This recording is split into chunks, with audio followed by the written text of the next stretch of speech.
So go ahead with the intro. Hi, I'm Chipp Jones, daytime computer consultant and nighttime comic.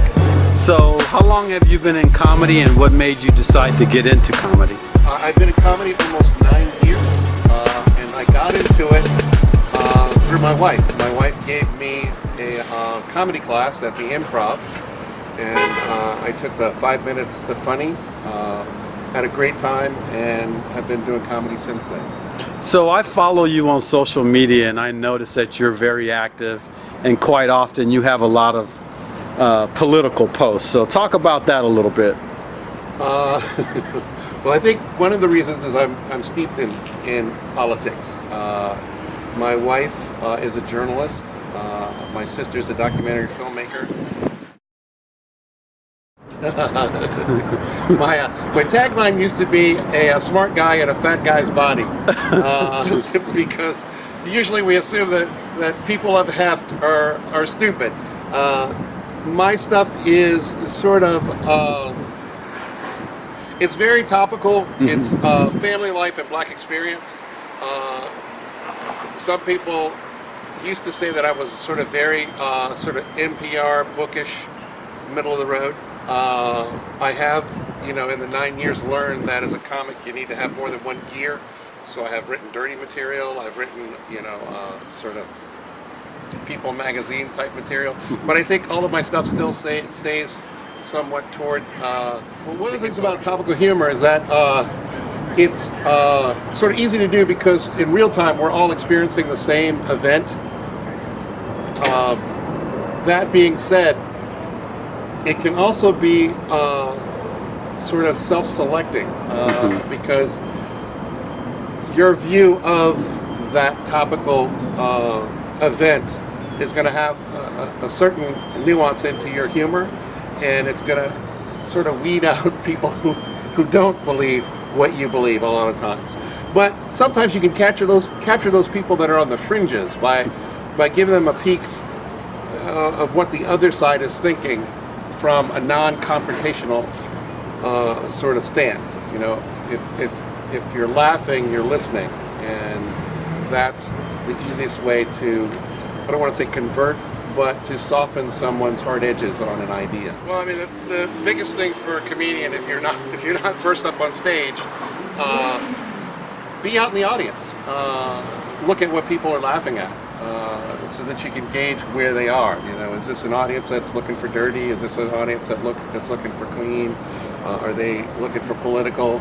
You need to constantly keep rewriting and like a crucible. You're burning away all the stuff that's not needed, getting to that core funny. So for young comedians out there, you said focus on writing, getting stage time, crafting the jokes, being able to soften edges. What are some of the other key elements that as a new comic, some things that people just don't know? Well, it's all about time.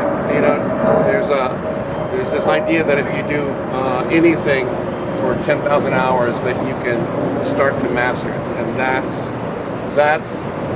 sort of the starting bar for any of the arts. It's like Picasso had to learn how to clean brushes and how to stretch canvases, and as a comic, getting up on stage, doing those routine things for that 10,000 hours is going to get you to the level where you're going to understand whether or not you have the potential to become a Chappelle or, I would say a Bill Cosby, but he's out, a Jerry Seinfeld. You've got to be able to get to the level of being able to paint before you can become a Picasso. And so it's all about time, putting the work in. So what's been your proudest moment so far in your comedy career? Like that one performance or that one show or the one night where you said, wow? It's hard. I mean, there's so many. I mean, probably crowd-wise, doing the Music Box Theater at the Borgata, where I had 1,000 people in the audience, was great. Having a piece about trying out for Last Comic Standing on the NPR website was great.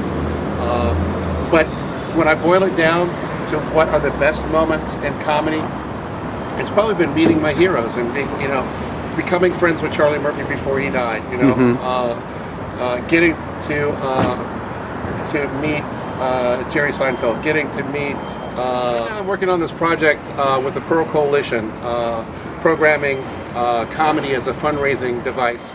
The Pearl Coalition is rebuilding this ship called the Pearl, which was the largest, which was involved in the largest nonviolent attempt of slaves to escape north, and that has been my focus right now. And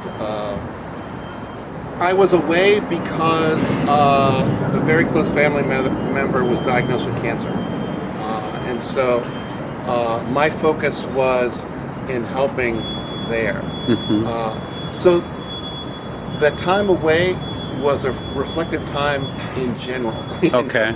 It's funny because it's like one of the first things that happened when I started doing comedy, right after my wife gave me the comedy class, and I had just finished it and started performing, my wife was diagnosed with a brain tumor. Wow. And so that was a moment of reflection too.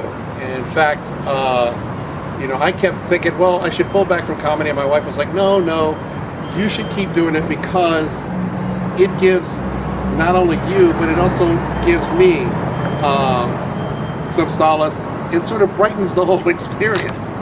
And out of that, I actually wound up writing a 12-minute bit called Tumor Humor about my wife's experience of going to the doctor and all that stuff, which I performed at the Improv, and also wound up on some cancer websites for people that were going through the experience. So yeah, I think my time away was reflective, and it also gave me sort of a fire in my belly to get back to doing comedy. Is there anything else you want to talk about in reference to comedy or anything else?